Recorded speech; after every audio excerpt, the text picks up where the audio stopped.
অহাবাৰ অসম চৰকাৰৰ সাংস্কৃতিক বিভাগৰ উদ্যোগত আমি চেষ্টা কৰিম যাতে ৫,০০০ যুৱক যুৱতীয়ে একেলগে হোলী গীত গাব পাৰে আৰু ই এক অভিলেখ সৃষ্টিকাৰী হোলী গীত পৰিৱেশন হ'ব পাৰে।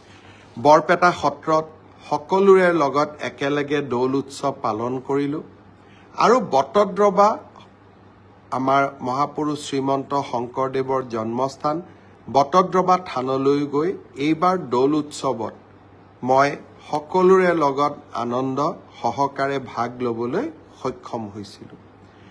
বৰপেটা দৌল উৎসৱত যোৱাৰ সময়ত এগৰাকী স্থানীয় যুৱকে মোক পৰামৰ্শ দিছিল যে অহাবাৰ ৫,০০০ বৰপেটাৰ যুৱক যুৱতীয়ে একেলগে দৌলৰ গান গায় একেলগে যাক সমূহীয়াভাৱে প্ৰদৰ্শন কৰি আমি এক অভিলেখ সৃষ্টি কৰিব পাৰোঁ নেকি। সঁচাকৈয়ে গোটেই আইডিয়াটোৱে মোৰ ভাল লাগিলে। অহাবাৰ অসম চৰকাৰৰ সাংস্কৃতিক বিভাগৰ উদ্যোগত আমি চেষ্টা কৰিম যাতে ৫,০০০ যুৱক যুৱতীয়ে একেলগে হোলী গীত গাব পাৰে আৰু ই এক অভিলেখ সৃষ্টিকাৰী হোলী গীত পৰিৱেশন হ'ব পাৰে।